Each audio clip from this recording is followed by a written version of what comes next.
만나 뵙게 돼서 반갑고요. 자, 여러분들 힘내셔가지고 다들 좋은 결과 얻읍시다. 오늘 우리 340페이지 할 차례죠? 몰라요? 예.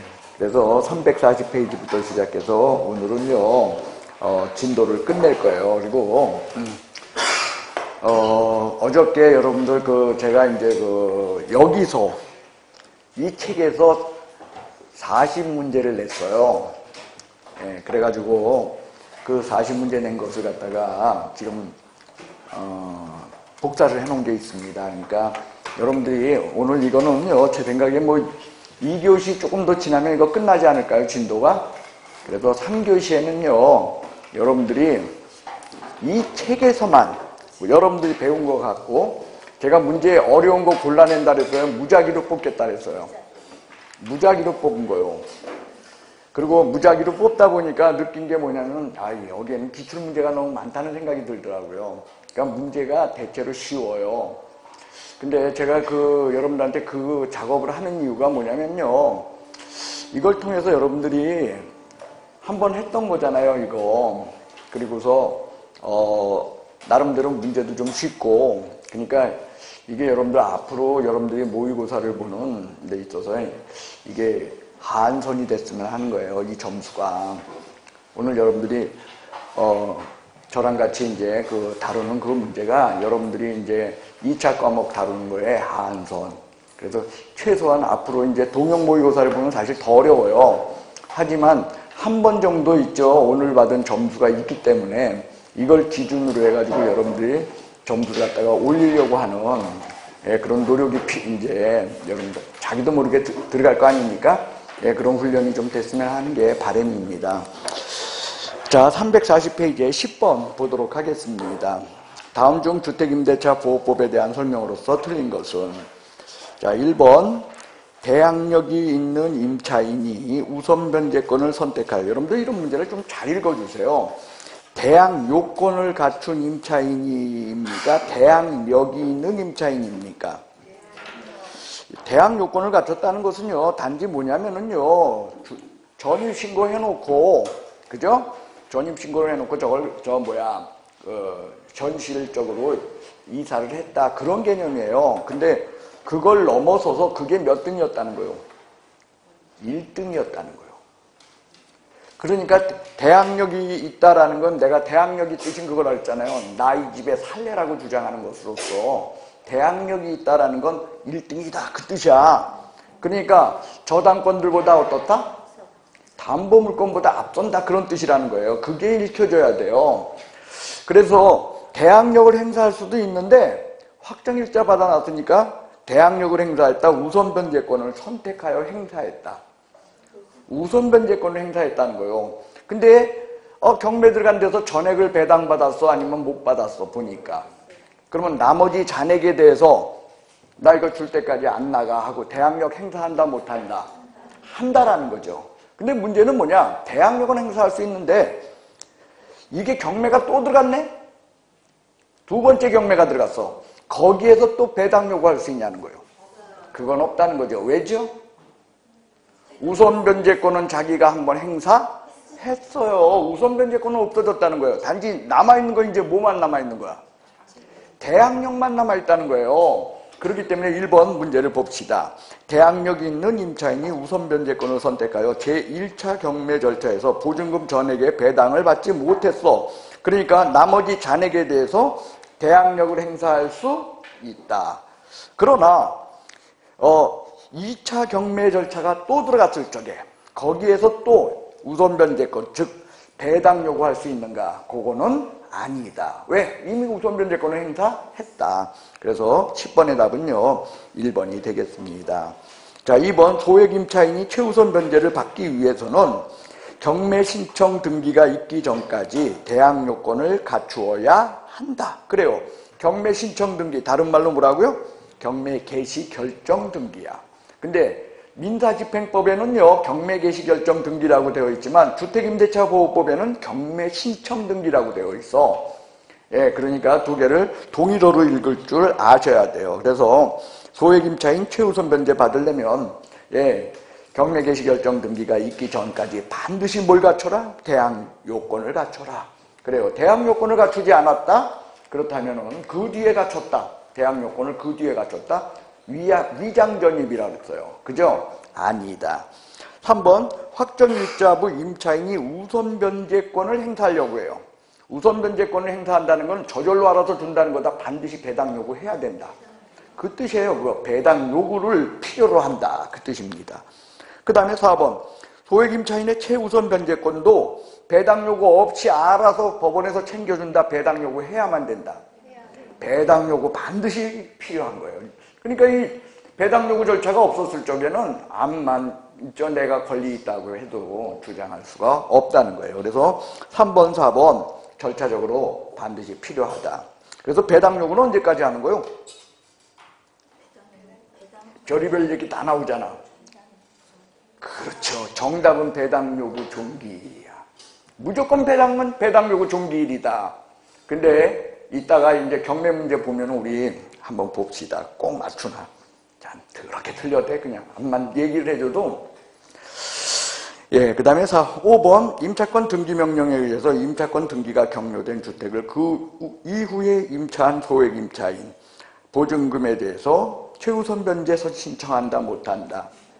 최우선 변제 신청할 수 없다. 여러분들 거기에 우선 변제권이라고 우선 변제를 청구할 수 없다라고 뒤에 있지만 앞에를 읽어보세요. 보증금 중 일정에게 대한 우선 변제야. 그게 바로 뭐라고 읽어야 된다? 최우선 변제권. 이렇게 읽어야 되죠. 그래서 최우선 변제권은 여러분들 다시 한번 기억해 주세요. 이거는 물권을 뛰어넘는 물권 이상의 권리다 보니까 최우선 변제권은 몇 가지 제한 사항이 있다는 거예요. 그죠? 앞서서 담보물권이 존재할 적에 그 담보물권 설정 당시에 그죠? 금액 그거에 의해서 최우선 변제 금액이 결정된다라는 제한도 있고 그 다음 두 번째로는요. 경락대금의 얼마 범위에서?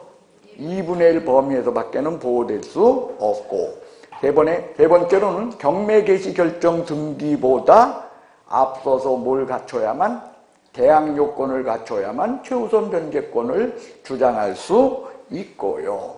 그리고 최우선 변제권도 역시 배당 요구해야 되고 전액이다 아니면은 소액 임차인 중에 일정 금액이다. 예, 일정 금액이다. 뭐 이러한 몇 가지 제한 사유들이 존재하고 있다. 그 다음에 11번 보겠습니다. 다음 중 주택임대차 보호법에 대한 설명으로서 틀린 것은 기간의 정함이 없거나 기간을 2년 미만으로 정한 주택임대차는 그 기간을 2년으로 본다. 상가는 얼마요? 1년. 그 다음에 임차인은 2년 미만으로 기간 정한 거 유효함을 주장할 수 있다. 왜? 임차인 입장에서 이건 뭐다? 임의법규.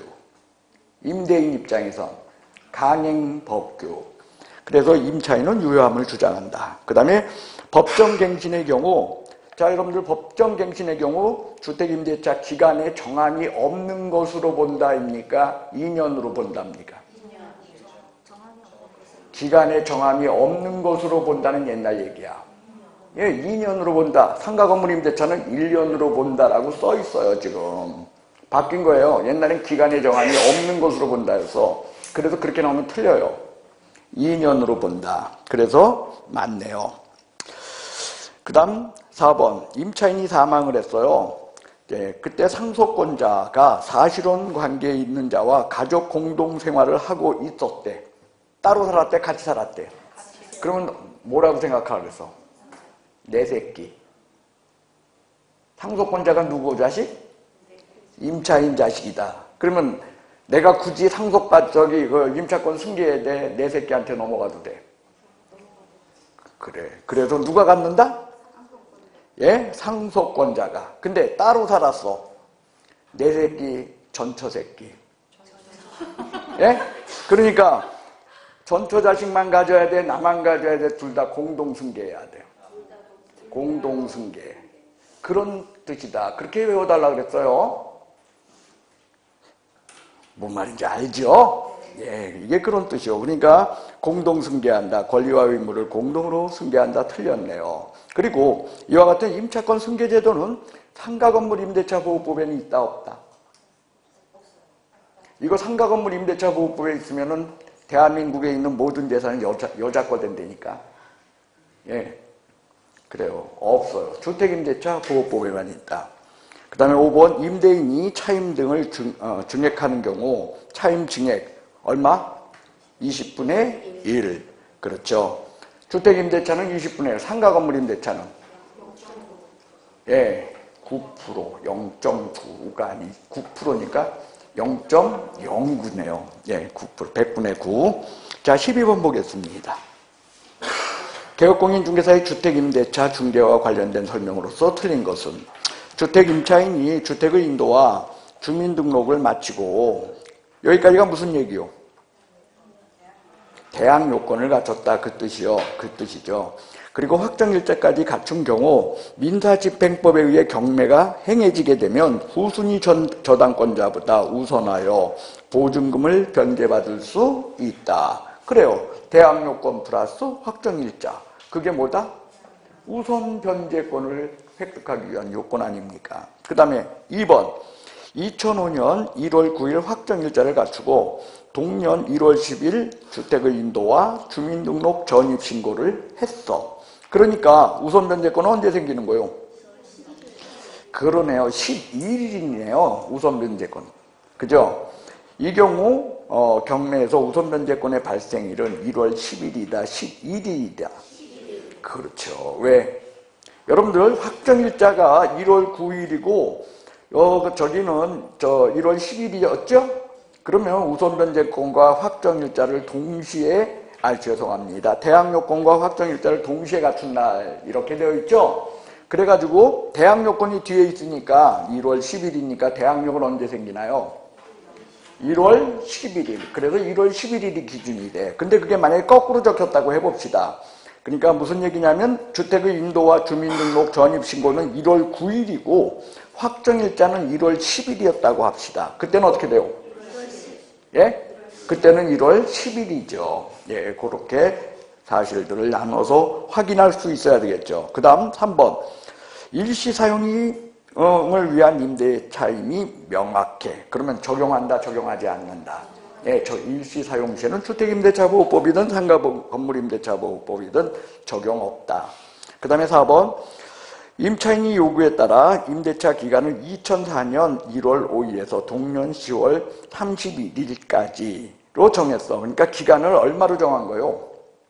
1년으로 정했네요. 그죠? 임대인은 그 유효함을 주장한다, 못한다? 못한다, 임대인은. 그러나 임차인은 할 수 있다. 그거요. 그 다음에 5번. 임대차가 종료된 경우 임차 보증금은 반환받지 못했어. 그럴 때까지. 그러면 임대차 관계는 어떻다? 존속하는 것으로 본다. 그거요. 존속하는 것으로 본다. 그래서 12번의 답은 2번이 되겠습니다. 자, 13번 보겠습니다. 자, 개업공인중개사가 주택임대차를 중개하면서 설명한 내용으로서 틀린 것은 임차인 본인은 전입신고를 하지 않더라도 처자녀 주민등록 전입신고하게 되면 대항력 획득한다. 맞아요? 틀려요? 예, 간접점유자일 땐 그저 점유 매개관계에 놓이는 자들의 주민등록 이전이 더 중요하다. 2번, 임차인의 전입신고를 하고 확정일자를 받은 일자와 저당권 설정 일자가 같아. 자, 그러면 이때는 어떤 걸 누가 우선하는 거요? 왜? 예, 전입신고하고 이런 그저 대항요건을 갖추게 되면 대항력은 다음 날이거든. 그래서 확정일자와 대항력이 동시에 갖춰준 그 날은 다음 날이 된다. 그래서 2번이 답이에요. 뭐 똑같은 것만 계속 답이었네요. 과거. 그 다음에 3번. 대항요건을 갖추고 확정일자를 받은 임차인이 경매 절차에서 배당요구 종기까지 배당요구를 하여야만 비로소 우선변제 받을 수 있다. 여러분들 배당요구 안 하면은 우선변제권을 행사하는 거예요? 행사 안 하는 거야? 그래서 배당 못 받아요. 꼭 기억하시기 바랍니다. 근데 배당 요구는 언제까지라고요? 종기일. 맞네요. 그 다음 묵시적 갱신, 즉 법정 갱신이 있었던 경우죠. 그러면 임차인은 언제든지 임대차 계약 해지를 통지할 수 있다. 이 경우 해지 통지는 몇 개월 지나야 효력이 발생한다? 3개월. 예, 이게 3개월은 전속 중개 계약, 그 다음에 일반 중개 계약이죠. 그 계약 효력 3개월 원칙으로 한다. 그거와 같은 거예요. 왜? 이게 왜 3개월이라는 이야기를 하면 나가겠다고 하니까 임대인이 갔다가 누구한테 물건 내놓을 거야? 개업공한테 물건 내놓을 거 아니야. 이거 좀 빼주시오. 그럼 물건 내놓게 되면 중개계약에 있어서 유효기간은 몇 개월 원칙이야. 그래서 이게 3개월이라고 적어놓은 거라는 거예요. 됐어요? 그래서 해지 통지 받게 되면 3개월 지나야 비로소 효력이 발생합니다. 라는 거. 다만요, 여러분들 이 묵시적 갱신의 경우요, 여기에 보시면 과거에는 법이 뭐라고 되어 있었냐면 기간의 정함이 없는 것으로 본다라고 되어 있기 때문에 기간의 정함이 없으니까 임차인 입장에서 언제라도 해지 통고할 수 있는 게 그게 논리적으로 맞죠. 근데 지금은 뭘로 본다고요? 2년으로 본다라고 되어 있기 때문에 해지 통고는 원칙적으로 논리적이질 못하죠. 그래서 거기에 단서 조항으로 지금 이게 들어있어요. 기간은 2년으로 본다. 단 임차인의 경우 언제라도 해지 통고할 수 있다. 이렇게 단서 조항으로 들어있어요. 예전에는 이게 당연 조항이었어요. 그러니까 단이 아니고 예전에 이거야. 기간의 정함은 없는 것으로 본다. 그러니까 그러므로 임차인은 언제라도 해지 통고할 수 있다. 그게 맞는 거야. 그러므로. 근데 지금은 2년으로 보기 때문에 어떻게? 단서 조항이다. 그런 것들이 여러분들 논리적으로 거기서 확인됐으면 합니다. 예, 그 다음 5번 주택임대차 보호법 차임 등 증액 청구에 대해서 제한 규정은 종료된 후 재계약을 할 때 이거 적용된다 안 된다? 계약 재계 시에는 그러니까 5% 있죠? 이거 적용할 수 없어요. 이거 적용하게 되면 어떤 일 벌어져요? 다 계약 깨져. 너 나가. 내가 딴 사람 들러올래. 가격이 전월세 금액이 확 뛰었는데 이 사람한테는 5%밖에 못 올려준다면 그 사람 데리고 있겠어? 딴 사람 살펴보겠어? 그렇죠? 그러니까 오히려 임차인을 보호하는 게 아니라 이렇게 되게 되면 임차인을 길거리로 내모는 조항이 돼버려요. 그래서 계약이 종료됐을 시에는 적용 없는 걸로 보는 게 판례의 내용입니다. 그 다음에 14번 보겠습니다. 개업공인중개사가 주택임대차 중개를 의뢰받고 임차 의뢰인에게 설명한 내용 중 옳은 것은 1번 임차권 등기명령 집행에 따라 임차권 등기가 격려된 주택에 그 이후에 소액 임차인이 대항요건을 갖췄대요. 수상하게 그지없대요. 그래서 우선변제권, 최우선 변제권 있다 없다? 없다. 계속 똑같은 거 나오잖아. 그죠? 예. 이 문제를 보면 내가 그런 생각이 들어요. 문제가 독창적이지 못해. 기출문제 나왔던 거. 지금요, 주택임대차, 상가건물임대차 보호법은요, 꽤 많은 조항들이 삽입되어 있죠. 바뀐 것들이 있지 않습니까? 근데 지금 이거는요, 거기에 무시하고 있어요. 하지만 여러분들의 시험은 허점을 노려요. 기출문제 외에 이러한 것들이 있죠. 이러한 것에서 불쑥 나와요. 그러면 그 순간에 그게 어려운 문제가 돼요. 시험 들어가서 보는 사람들은. 단, 다음 사람들은 그 문제 어떤 걸까요? 왜? 맨날 또 이제 교수들이 설명하거든. 그러니까 다음 배우는 그게 쉬운 문제가 돼요. 근데 막상 시험에 들어갈 때는 그런 문제가 5문제가 있다는 거예요. 난생 처음 보는 문제. 그러니까 그것에 대해서 여러분들 그래봤자 몇 문제야? 5문제이기 때문에 그런 문제들에 대해서 너무 체감 온도를 낮게 잡아서는 안 돼요. 진짜 시험에 대해서. 예, 그래서 여러분들 적어도 이런 주택임대차, 상가건물임대차는요, 이거 따로 정리해야 돼요. 저랑 같이. 그러니까 다음 주에는요, 오늘 여름에 이거 끝나잖아요. 다음 주에는 그러니까 농지법하고 그 다음에 주택임대차, 상가건물임대차를 갖다가 저랑 같이 다시 한번 쫙 정리를 해놓을까 합니다. 그러니까 이 정도 수준의 것 말고 우리가 암기사항 중에 놓치기 쉬운 것들, 예를 들면 권리금 계약서, 국토 분야, 어디냐, 이런 거 이제 헷갈리잖아. 그죠? 예. 그런 문제들을 우리가 좀 정리를 해놔야 되죠. 그러니까 새롭게 들어간 내용들에 대해서 정리를 필요로 합니다. 자, 14번 볼까요? 몇 번 할 차례요? 2번. 예? 2번이요? 예. 소액보증금 최우선 변제 범위는 서울특별시 그리고 수도권 정비계획법에 따른 그저 과밀업제권 동일하다 다르다. 몇 년 전까지만 해도 이게 동일했죠. 그래서 상가건물 임대차 보호법은 4단계로 나뉘어 있어서 서울과 과밀업제권이 나눠져 있었지만 주택임대차 보호법은 과밀업제권을 해서 수도권이라는 이름으로 한꺼번에 통일돼서 3단계였잖아요. 그죠? 이러던 거지. 지금은 4단계로 바뀌어서 동일하지 않습니다. 그 다음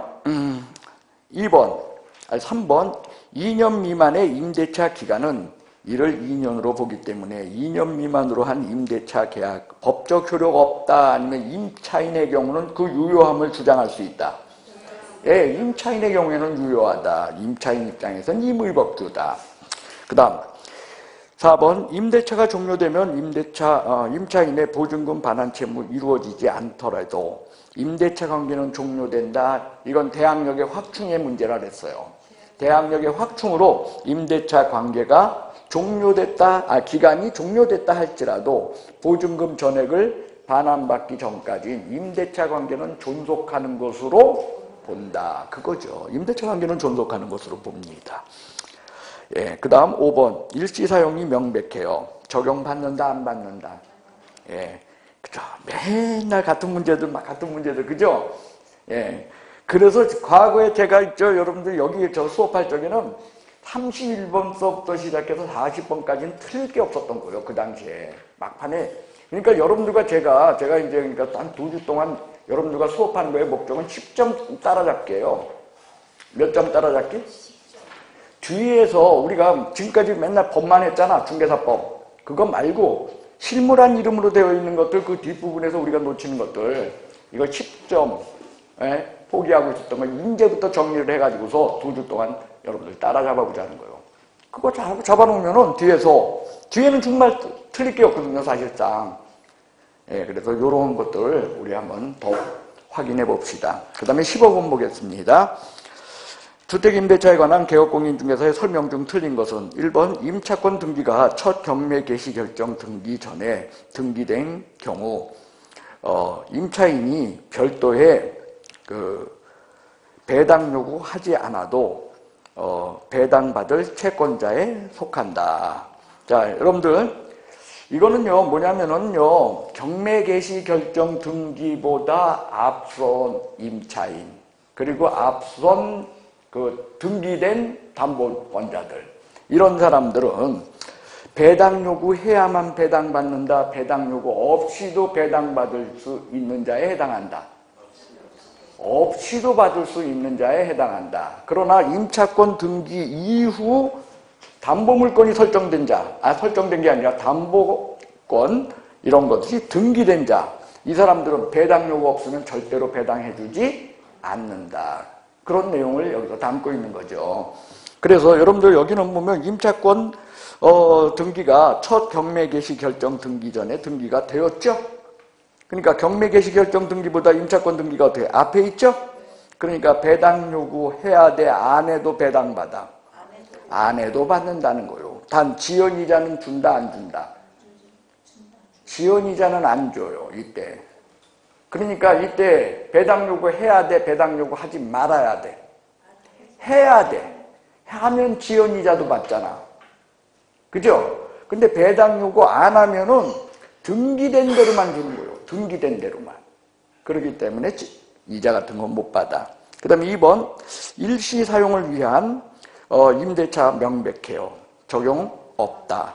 그 다음 3번 확정일자 없이 대항요건만 갖춘 임차인 임차권 그러니까 여기는 대항요건만 갖췄으니까 우선 변제권이 있었던 거요? 또 없었던 거요? 그런데 임차권 등기 명령에 의해서 임차권 등기가 되었어.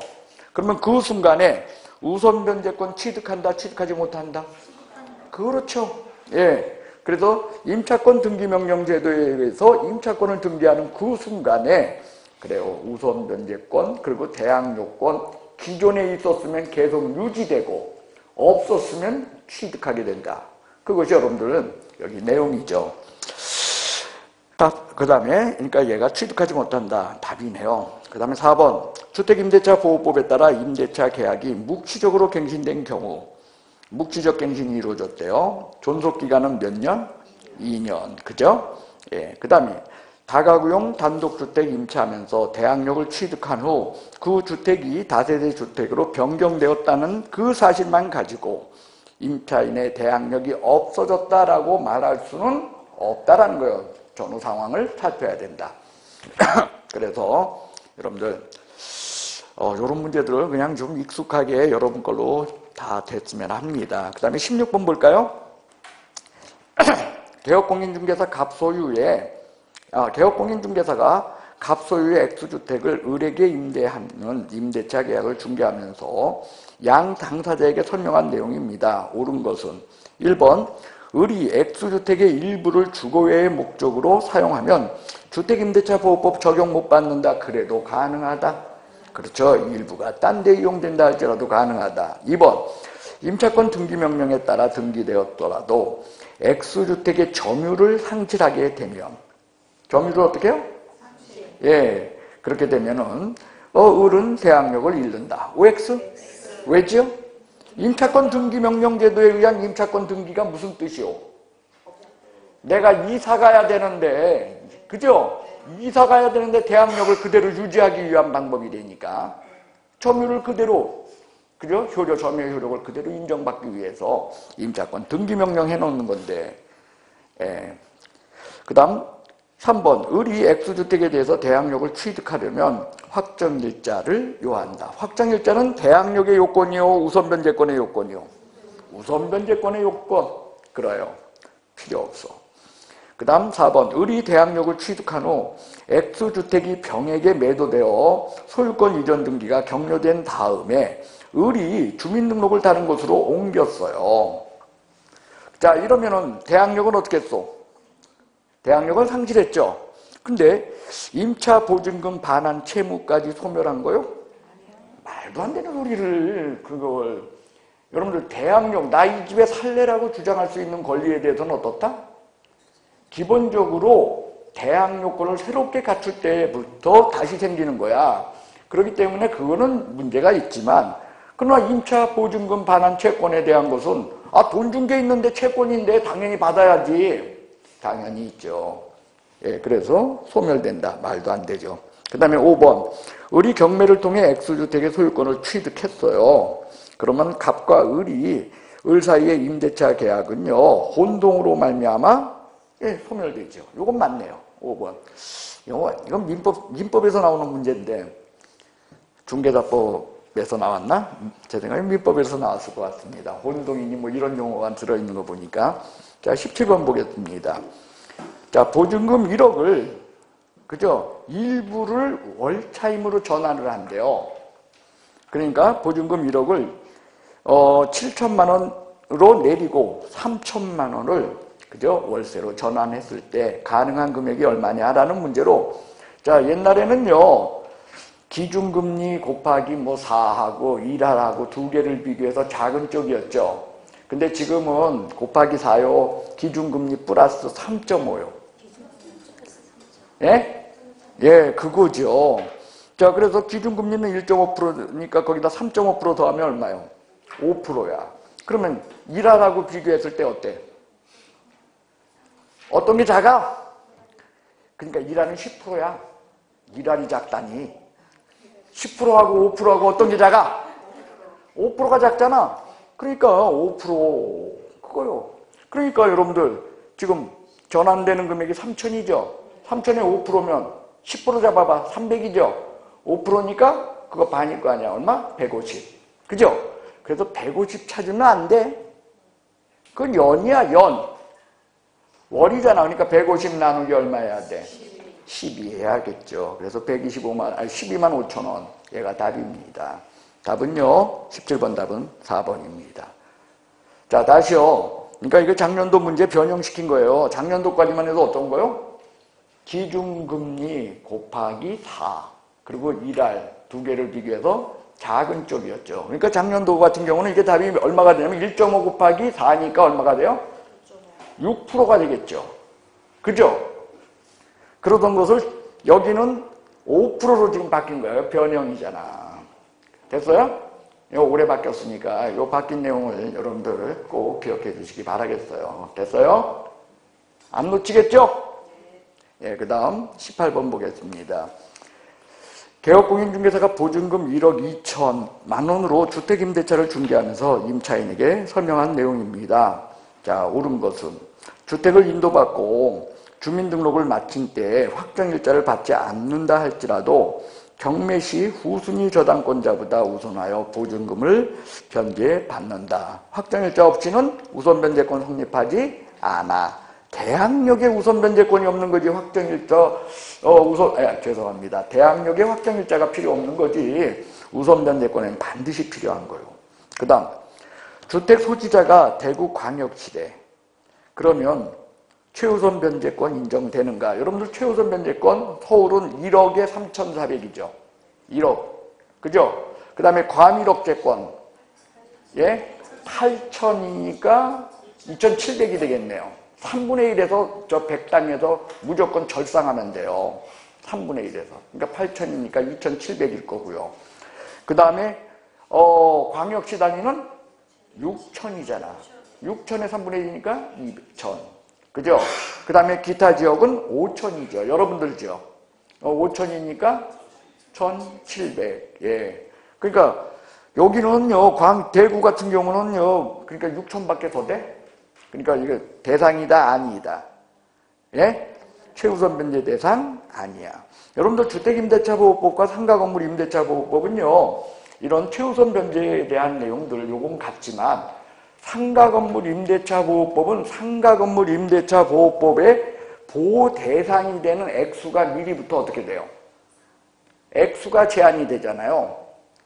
그죠? 그 예를 들면 서울의 경우는 얼마요? 4억. 과밀억제권. 근데 주택임대차는 그런 거 있어 없어? 20억이든 30억이든 초호화 임대차야. 주택에 대한. 주택임대차보호법 보호 대상이다 아니다. 이다라는 거예요. 주택임대차보호법은요. 최우선 변제 금액 이거 하나만 외우면 된다는 거예요. 1억에 얼마?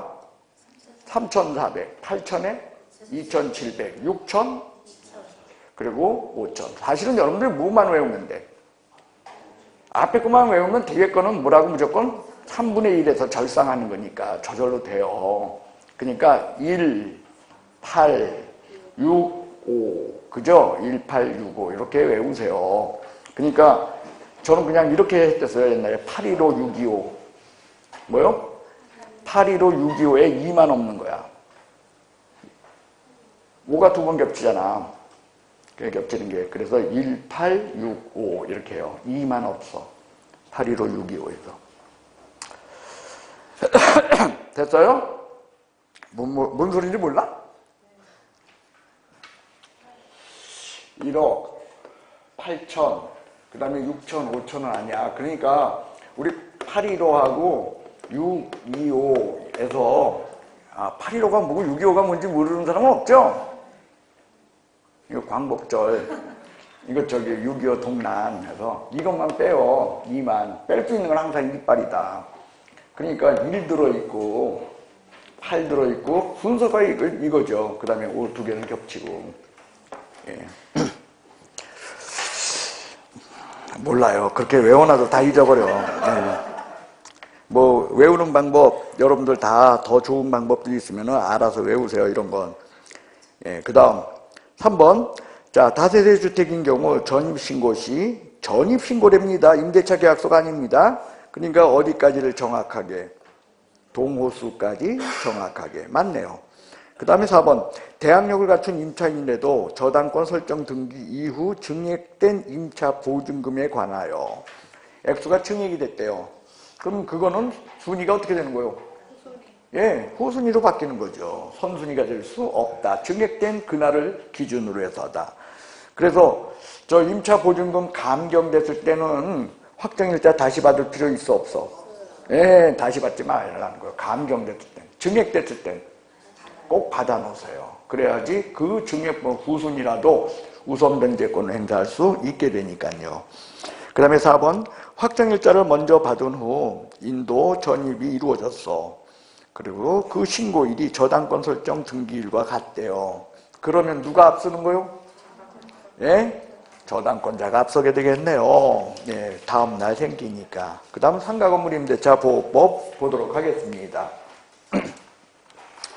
자, 1번 다음 중 상가건물임대차 보호법에 대한 설명으로서 틀린 것은 1번 교회 동창회 종친회와 같은데도 그죠? 상가건물 임대차 보호법이 적용된다. 틀렸네요. 왜냐면 상가건물 임대차 보호법은요. 뭘 갖고서 확정일자를 봤어? 아니, 대항 요건이 생겨. 뭐에서? 예, 사업자 등록 신청이죠. 그런데 얘네들은 사업자 등록을 신청할 수 있는 애다? 아니다.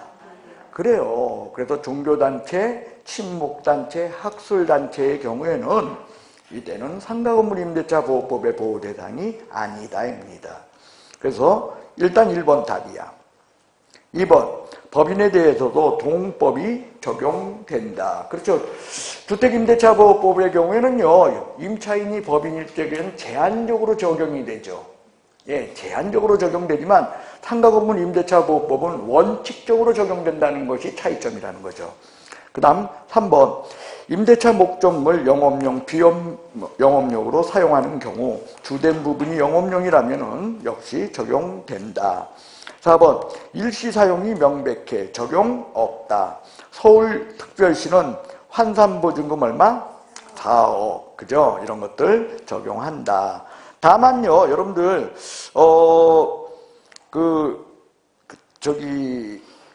계약갱신 요구권에 관한 것은요, 지금,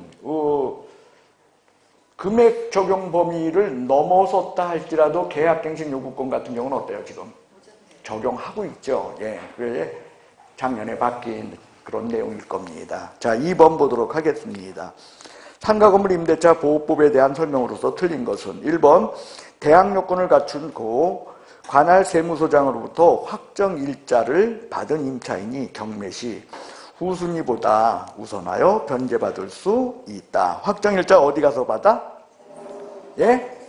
세무서장. 그게 여러분들 차이점이요. 뭐 갖고 가서 받는다고요? 확정 일자 왜 받는 거야?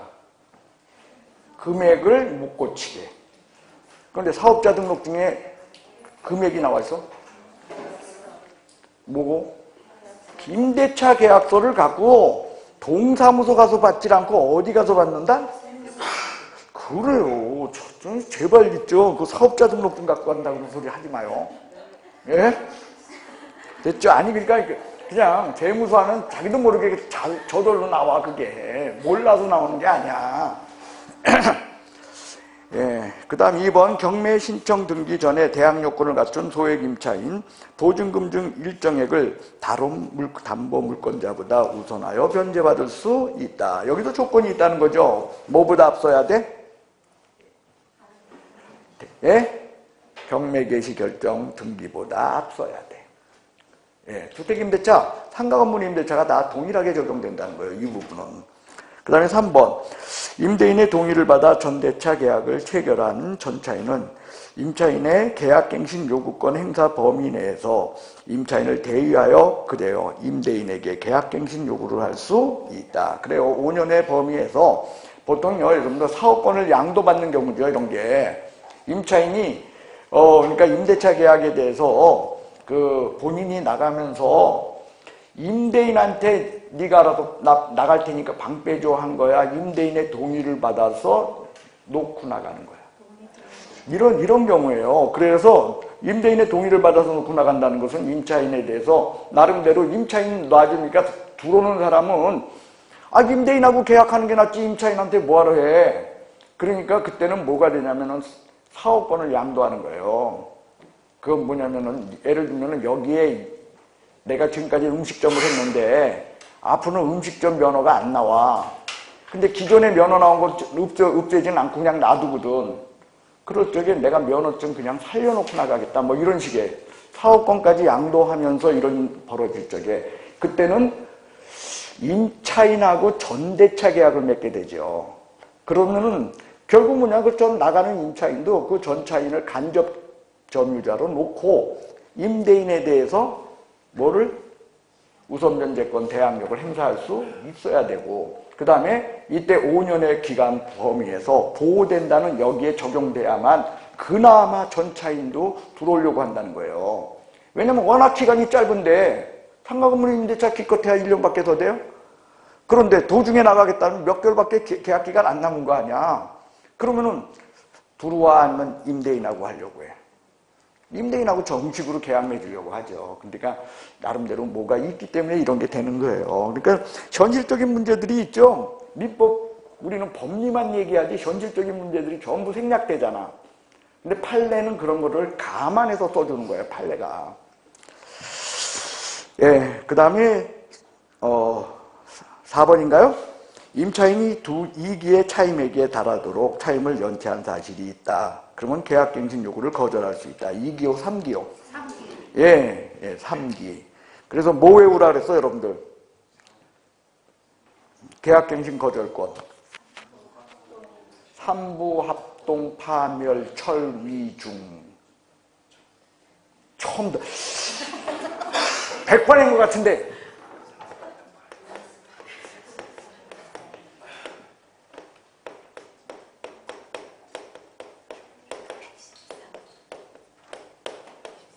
그래요. 3기 이상 연체 시. 이게 뭐요? 이게 뭐요? 부정사용. 그래서 이랬잖아요. 꽃가게 하겠다 해서 줬더니 음식가게 했다. 그렇게 얘기했어요. 합. 쌍방 합의. 이 합의의 문제는요. 제일 중요한 게 권리금에 대한 문제였겠죠. 그 다음 동의 없는 님 전차. 전대차예요. 그 다음에 파손이요. 멸실, 철거, 견저한 위반, 중대한 사유. 그래서 중요한 거는요, 여기 파손은 고의 과실이야, 고의 중과실이야. 여기에 중과실이 나온다 해서 이거 갖고 설명했어요. 그 다음, 여기요, 여기부터인가요? 이게 동의 없는, 여기 전부 뭐요?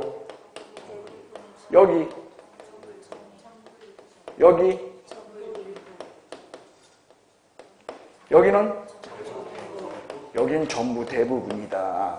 요거 기억해달라 그랬어요. 예, 다른 건 전부 일부지만 여긴 전부 대부분이야. 전부 일부가 아니라는 거요. 그래요. 그래서 아직 이게 3이야. 됐어요? 상가건물 임대차는 3이고 주택임대차는 2인데 바뀐 게 하나 있다 그랬죠. 뭐요? 저기요, 그 최우선 변제 금액 할 때 경락대금의 주택임대차 2분의 1 범위죠. 상가건물 임대차. 예? 그것도 2분의 1이잖아. 과거는 3분의 1이었잖아. 근데 그것만큼은 2분의 1이야. 무조건 3이었다가 상가건물 임대차는 3이었어요. 그런 게 그거는 근데 경락대금의 2분의 1 범위 그걸 통일시켰어요. 3분의 1에서. 자, 꼭 기억합시다. 그래서 4번은요, 여러분들 3기가 2기가 아니라 3기죠. 그 다음에 5번 단순히 상품의 보관, 제조, 가공 등 사실행위만 이루는 공장, 창고 등은 동법 적용되지 않으며 그곳에서 사실행위와 더불어 영리를 목적으로 하는 활동이 이루어져야 한다. 그 다음 3번. 다음은 상가건물 임대차 보호법에 관한 설명입니다. 틀린 것은 1번 임차인의 계약 갱신 요구권은 최초의 임대차 기간을 포함하고 아니면은 임대차 계약 갱신할 때부터 포함하여 그거죠. 예.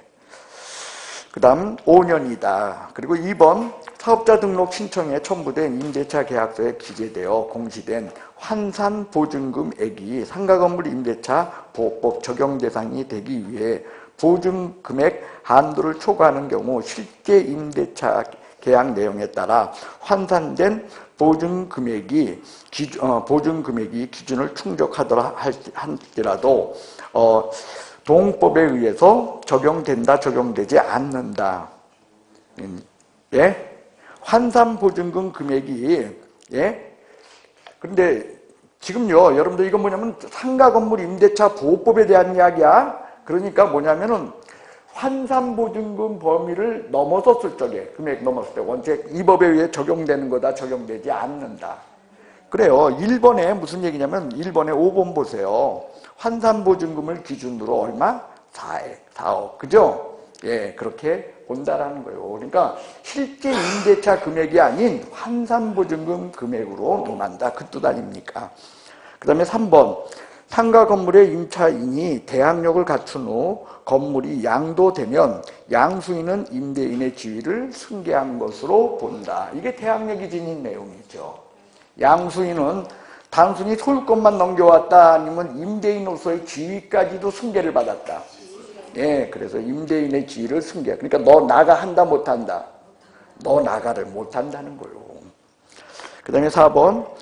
임차권 등기 명령에 의해서 임차권 등기가 격려된 상가 건물 물건을 그 이후에 임차한 소액 임차인이야. 임차권 등기 명령된 집에 소액 임차인이 들어갔네. 최우선 변제 보호된다, 보호되지 않는다. 보호될 수 없다. 주택임대차보호법하고 어때요? 동일한 논리예요. 논리는 다른 게 없다는 거예요. 동일한 거. 예. 그래서 틀렸네요. 4번이 답입니다. 5번 소액 임차인이 상가 건물 2분의 1을 초과하지 않는 범위 내에서 보증금 중 일정액을 다른 담보권자보다 우선하여 변제받을 수 있다. 그래요. 과거에는 이게 얼마였다고? 3분의 1. 근데 지금은 얼마? 2분의 1. 자, 4번 보도록 하겠습니다. 상가건물 임대차 보호법에 의해서 임차인은 기간 만료 6개월부터 1개월까지 계약갱신 요구를 할 수 있다. 여러분들 거기 보면은요. 계약갱신 요구권은요. 임차인이 행사하는 거야. 언제에서 얼마. 근데 법정갱신의 경우에는요. 누가 하는 거예요? 임대인이 6월에서 1월이야. 법정갱신. 임대인이 6월에서 1월 사이에 계약을 갱신하겠다, 계약을 해지하겠다 얘기가 없게 되면 그때는 어떻게 돼? 묵시적 갱신이 이루어지잖아요. 임차인은 얼마요 그때? 1월. 1개월 전까지 임대인은 6월에서 1월 전까지 그렇게 돼 있잖아. 그 아무 얘기 없으면 뭐가 이루어진다? 예, 법정갱신이 이루어져요. 거기에는 임대인이 6개월에서 1월이야. 그런데 계약갱신 요구권에 있어서는 임차인이 요구하는 거야. 얼마에서 얼마? 6개월에서 1개월. 그래요. 그래서 계약갱신을 요구할 수 있다. 여기에 대해서 임대인이 계약갱신을 거절할 수 있는 사유 아닌 거. 이거 함부합동 파멸 처리 중 아닌 거 찾으려는 거죠. 됐어요? 답은 4번이네요. 건물의 전부 또는 일부, 고의 또는 무슨 과실? 중과실인데 거기 뭐라고 적혀 있어? 경과실. 그거요. 그래요. 고의 또는 중대한 과실입니다. 중과실이 경과실이 아니다. 그 다음 5번 보겠습니다. 다음은 상가건물 임대차 보호법에 관한 설명입니다. 틀린 것은 자, 임대인은 임차인이 임대차 기간 만료 전 6개월에서 1개월 사이에 계약갱신 요구하지 않으면 그죠? 이때는 거절하지 못한다. 그거는 여러분들 임대인이 하는 거 아니야? 그죠? 6개월에서 1개월. 됐어요? 그럼 뭐가 이루어진다? 법정갱신이. 그 다음 상가건물 임대차에 있어서 계약기간 1년 미만으로 정한 경우 기간이 없는 것으로 본다. 1년으로 본다. 단 임차인은 1년 미만으로 정한 것에 유효함을 주장할 수 있고 3번 상가건물 임대차는 그 등기가 없는 경우에도 상가건물의 인도와 사업자 등록을 신청하게 되면 제3자에 대해서 대항력이 발생한다. 맞는데 즉시요 다음날 영시. 법에는 다음날, 그죠? 판례는 다음날 영시로 본다. 그래요. 즉시 그 부분이 틀렸네요. 그 다음에 증액 청구는 임대차 계약 또는 약정 차임 등의 증액이 있은 후 1년 이내에 할 수 없다. 그리고 이때 증액 청구는 얼마 범위? 예, 100분의 9. 그 다음 묵시적 갱신이 이루어졌어요. 경우 임차인은 언제라도 계약을 해지 통보할 수 있고 효력은 3월 지나야 그거요. 그 다음 6번 상가건물 임대차 보호법에 관한 내용으로서 틀린 것을 골라라. 1번 상가 건물의 공유자인 임대인이 임차인에게 갱신 거절 통지를 하려고 하는 행위는 일종의 그죠? 관리 행위야. 그렇기 때문에 지분의 얼마? 반수, 과반수. 과반수이어야 한다. 그래요. 1번 맞네요. 2번 일시사용이 명백해 적용 없겠네요. 임대인이 계약갱신 거절의 통지, 선후와 관계없이 임차인의 계약갱신 요구권의 행사로 종전 임대차가 갱신됩니다. 그래요. 자, 이러한 사유 없이 여기 보십시오. 임대인이 계약을 갱신을 거절할 수 있는 이러한 사유 없이 임대인이 계약갱신을 거절했어. 그게 통지가 먼저 있었어. 그런데 별다른 사유가 없었고 5년 기간 내라면 임차인은 선후에 상관없이 어떻게 할 수 있어? 무조건 나 살래 주장할 수 있다. 이건 10년으로 바뀐다며요, 앞으로. 예. 야, 10년이면 임대인 노릇도 함부로 못할 것 같아요. 그죠? 5년도 그런데. 그 10년이 지금부터예요? 아니면 그 전?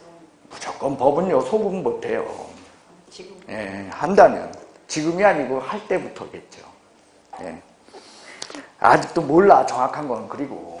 뭐 저기가 법이 바뀐 게 아니고 예고가 됐을 뿐이니까. 예. 그 다음 몇 번 하댔어? 4번. 자, 임대인은 계약이 존속하는 동안 임차 목적물 사용 수익에 필요한 상태로 유지하도록 해야 돼. 좀 보수도 제대로 해주고, 그죠? 불법권 중물 같은 거 있을 적에는 그거 다 제거해주고 그래야 되죠. 그 다음에 5번 임대인이 임대차 기간 만료 6개월에서 1개월 사이에 하는 이건 갱신 거절 통지, 즉 그냥 묵시적 갱신과 연결된 거죠. 이건 저기가 아닙니다. 임차인이 통지하겠다 그 뜻이 아닙니다. 임대인이 한 거야. 이것은 임대차 법정갱신은 이런 문제는 전체 임대차 기간이 5년을 초과하지 않는 범위 내에서만 가능한. 아니야. 이거는 반드시 해야 돼. 그게 무슨 얘기냐면 이거예요. 여기 오셔. 자, 임차인이 있잖아. 올해로 저기 뭐냐면 계약갱신 요구할 수 있는 기간인 5년이 지났어. 5년이 지난 거야. 근데 임대인이 5년이 지났는데도 6개월에서 1개월 사이에 그냥 아무 얘기 없이 그냥 넘긴 거야. 그러면 법정갱신 이루어지는 거야, 이루어지지 않는 거야? 당연히 이루어지는 거지. 이게 무슨 저 임대차 기간에서만 이게 적용이 돼. 그러니까 이게 뭔 말인지를 모르는 거야. 사람들이 이런 걸 틀리는 게. 외우잖아, 여러분들은. 그거 외우는 거야, 당연한 거야. 아니, 자, 봐. 무슨 얘기냐면 내가 상가를 7년 살았어. 몇 년? 7년. 그러면 5년 기간 넘었어, 안 넘었어? 근데 계약 기간 지금 끝나려고 하는데 임대인이 아무 얘기 없이 그냥 넘겼어. 그러면 법정갱신 되는 거야, 안 되는 거야? 되는 거야. 당연한 거죠. 그걸 당연한 걸 왜 외우냐는 얘기야. 당연한 게 보여야지, 그게. 아, 이거 틀렸구나. 내가 왜 이렇게 길게 얘기하겠어? 여기 책에 표시가 된 거 보니까 저기 문제 이게 있어. 그래서 이렇게 보니까 아니 그 표시를 해놨더라고요. 그래서 그러니까 이거 무작위로 뽑았는데 이게 동그라미가 쳐 있어요. 지금 보니까. 그래서 얘기 길게 했어요. 자, 7번. 다음은 상가건물 임대차 보호법에 대한 설명입니다. 틀린 것은 권리금 보호 규정은 그저 보증금이 대통령령이 정하는 금액을 초과하는 상가 임대차 저기에도 이 규정이 적용된다. 그래요. 이거 권리금에 대한 건 굉장히 중요한 문제다 보니까 이게 일부는 없어. 근데 내가 여기 있는데 우선 변제권 같은 게 대항력은 인정 안 하고 우선 변제권은 인정하고 뭐 이게 이 기간에 대한 게, 이거 5년 넘는, 5년이 아니고, 4억 넘는 상가에 대해서 적용하는데, 그런 데 있어서 약간의 모순이 좀 있어요. 예, 모순이 있는데, 그 모순이 있기 때문에 참 그걸 다루기는 애매모호한 부분들이 있어요. 다만 분명한 것은, 권리금에 대한 것은요, 상가에 있어서 굉장히 민감하고 중요한 문제거든요. 그렇기 때문에 이거는 원래 금액 적용 없이 상가에 대해서 무조건 적용되는 규정으로 봐요. 그 다음 2번 임차인이 차임 연체 몇 기에 달하도록 3기죠. 예. 그랬을 때 계약 해지할 수 있다. 2기가 아니고 3기야. 주택임대차는 토지는? 토지는? 아니, 주택임대차 말고 민법에 있을 거 아니야. 민법에는 없어요? 민법이 이게 아니에요? 모르겠네. 잘 몰라. 몰라. 예. 제가 민법 본 지가 수십 년이에요. 제 말 들으면 안 돼. 자, 7번은 그래서 답이 2번입니다. 자, 권리금 계약입니다. 신규 임차인이 되려고 하는 자가 임차인에게 권리금을 지급하기도 하도록 하는 그런 계약을 말해요. 그러니까 여러분들 상가 임대차의 경우 굉장히 어려운 문제가 이런 거예요. 임대차 계약을 누구랑 누가 맺어야 돼? 임대인하고 임차인하고 맺는데 권리금에 대한 계약은 누구랑 맺는 거야? 임차인하고 신규 임차인하고 맺어. 그러면서 그걸 권리금에 대한 계약을 갖다가 따로 맺고 하는 것은 중개야 아니야? 중개가 아니다 보니까 이게 계약서 한 장 없이 권리금에 대한 것을 어떻게 처리를 해버리냐면 특약상에 넣어. 그러니까 문제가 발생해요. 특약상이라는 데서. 왜? 특약은 누구하고 누구 간의 문제인데. 임대인하고 임차인의 문제인데. 그러니까 문제가 발생하다 보니까 권리금 계약서 이게 시급한 문제죠. 그리고 상가를 중개함에 있어서 개업공인중개사는 놓치지 말고 양쪽을 다 어떻게 해야 돼? 그러니까 임대인과 임차인, 그러니까 전 임차인 양쪽을 다 보고 특히 권리금 같은 거 있을 적에 그 권리금의 문제는 임차인이 어떻게 해야 돼? 개업공인 적극적으로 나서서 거기에서 뽑을 거 있으면 어떻게 해야 돼? 자기가 그죠? 권리금 선지급하고 내보내고 그 내부 수리 싹 하고 해가지고 자기가 권리금 받을 수도 있잖아. 왜? 권리금은 저기가 아니잖아. 중개저기가 아니다 보니까 법적으로 전혀 하자가 없잖아요. 그러니까 그러한 문제들을 조정하기 위해서 이러한 것들이 지금 여러분들 들어와 있는 거예요. 예, 그래서 여러분들 3번 권리금은요 임대인하고 임차인이 맺는 계약이 아니다라는 거죠. 그 다음에 4번 임대인은 임대차 기간 끝나기 3개월 전부터 임대차 종료시까지 법에서 정하는 방해행위를 함으로써 임차인의 권리금 지급하는 것을 방해해서는 안 됩니다. 그럼 방해기가 뭐냐? 그 351페이지에 거기에 정리 한번 읽어볼까요? 임대인의 방해행위. 자, 기억. 임차인이 주선한 신규 임차인이 되려는 자에게 권리금을 요구하거나 임차인이 주선한 신규 임차인 되려는 자로부터 권리금을 수수하는 것. 권리금을 누가 받는 거야? 임대인이 받아치우는 것. 그게 방해행위라는 거예요. 그 다음 니은. 임차인이 주선한 신규 임차인이 되려는 자로 하여금 임차인에게 권리금을 못 주게 하는 거. 한마디로 권리금을 그러니까 어떻게 하는가? 지가 자꾸 받아. 다 같이 봐. 그 다음 3번. 임차인이 주선한 신규 임차인이 되려는 자에게 상가 건물에 대해서 조세, 공과금, 주변 이런 거 그 밖에 부담금에 따른 금액에 비하여 현저히 고액의 차임과 보증금을 요구하는 행위. 여러분들 권리금을 요구하는 거야? 권리금을 요구하는 거야? 임대인이 권리금을 요구할 수는 없잖아. 세 번째 건 뭐야? 이 얘기야. 예. 그러니까 보증금하고 월세를 너무 비싸게 받아서 사람 어떻게 하게? 못 들어오게 막는 거야. 한마디로. 왜 못 들어오게 막아? 그냥 나가라는 거지 너. 누구 보고? 전 임차인한테. 왜? 전 임차인이 그냥 나가면 임대인한테 권리금 받을 수 있어? 못 받아. 못 받으니까 너 그냥 내쫓으려고 하는 거야. 그 내쫓으려고 이런 짓을 한다는 거요. 그 밖에 정당한 사유 없이 임대인이 임차인이 주선한 신규 임차인이 되려는 자와 임대차 계약 체결을 핑계 저 핑계대고 거절하는 거. 이런 것들이 뭐다? 거기서 말하는 방해행위예요. 됐어요? 자, 그런 내용입니다. 그래서 그 방해행위를 해서는 안 된다. 그 다음 5번. 임대인이 사에 대한 이야기를 해. 방해행위에. 그럼 방해행위로 손해를 입은 임차인은 임차인의 손해배상 청구권은 임대차가 종료된 날로부터 3년 이내에 행사하지 아니하면 시효로 그죠? 소멸한다. 그리고 이때 손해배상 청구에 대한 것은요, 두 가지로 나타나죠. 그건 뭐냐면 권리금에 해당하는 액수. 뭐요? 권리금에 해당하는 액수가 손해배상 청구할 수 있는 액수예요. 또 하나는 뭐냐? 처음에 들어올 때 낸 저기 권리금 들어간 거. 두 개를 비교해서 어떤 쪽? 작은 쪽. 자, 그래서 7번의 답은 2번이 되겠습니다. 그래서 이 권리금에 대한 건 이걸로 끝이는 거요. 다음 주에 한번 정리를 할 거요. 예, 문제가 없어, 문제가. 민법에서는 문제 나오나요? 권리금에 대한 거? 계속? 예, 나와요. 예.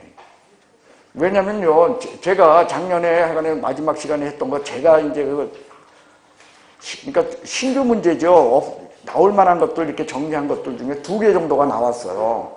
시중에 없는 것들이. 시중에 없는 문제들, 그런 걸 정리하는 게 중요해. 그런 거 맞추면 그건 완전 로또야. 남들 틀릴 때 나만 맞추니까, 그런 건. 그런 걸 정리를 해줘야 돼. 지금 시간은 그럴 때예요. 근데 그건 뻔해요. 이런 데 정리를 해놓는 거거든요. 요런 데. 우리가 맨날 똑같은 문제만 보잖아. 똑같은 문제 매번. 그래서 아는지 모르는지 모르고 찍어도 답이야 다. 왜? 봤으니까. 근데 참신한 문제가 5개가 있다니까 진짜 시험은. 그 참신한 문제 5개 중에서 여러분도 한두 개만 건져도 그게 어디야. 그죠? 그러니까 여러분들은 물론 있죠. 절대로 이런 문제도 익숙한 문제를 놓쳐서는 안 되고. 네, 그거는 전제죠. 그래 놓고 정리해야 될 부분들에 대해서 새롭게 법 바뀌고 뭐 이런 것들 우리가 정리해 놓는 거 굉장히 중요해요. 그런 측면에서 여러분들이 필요로 하는데 저거야. 부동산 거래 신고 등에 관한 법률. 거기 한 문제 나오던 거 이제 3문제 나올 테니까. 다시 한번 거기 죽으라고 정리해야 되고. 그 다음에 주택임대차, 상가건물임대차 바뀐 내용들 위주로 돼서 법조문들 어떻게 조성되어 있는가 확인해 주는 거. 이런 것들이 중요하고요.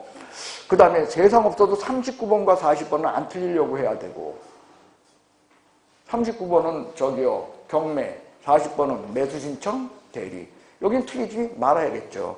이런 것들은 안 틀리려고 해놓고 뭐 이런 것들이 사실상 제일 중요한 문제일 겁니다. 자, 8번 문제만 풀고 우리 잠깐 쉬겠어요. 자, 상가건물 임대차 권리금 회수 방해행위에 해당하지 않는 거. 답은 5번이야. 자, 여러분들 아까 읽었잖아, 뭐 방해행위, 그죠? 방해행위 뭐야? 권리금 못 받게 하거나 아니면 보증금 같은 거 어떻게? 높이 물러가지고 못 받게 만들고 요 핑계 저 핑계 대고 그게 방해행위야.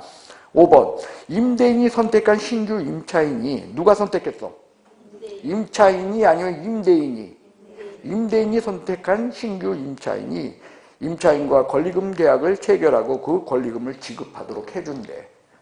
그러니까 임차인이 선택한 신규 임차인도 있고 임대인이 선택한 신규 임차인도 있는데 야, 나는 이 사람하고 할 거야. 왜? 임대차 계약의 기본적으로 계약 당사자는 누구니까? 임대인이니까. 그러니까 네가 선택한 사람 말고 내가 이 사람하고 하는데 왜? 나는 임대차 계약 내가 주인이니까. 단 이 사람이 권리금에 대한 거 너한테 어떻게? 확실하게 지불할 수 있도록 내가 할게. 그거 아니야. 그러니까 방해행위야 아니야? 방해행위가 아니라는 거예요. 5번이 답입니다. 됐죠? 그러니까 쉬운 얘기를 법은 어렵게 써놓은 거야.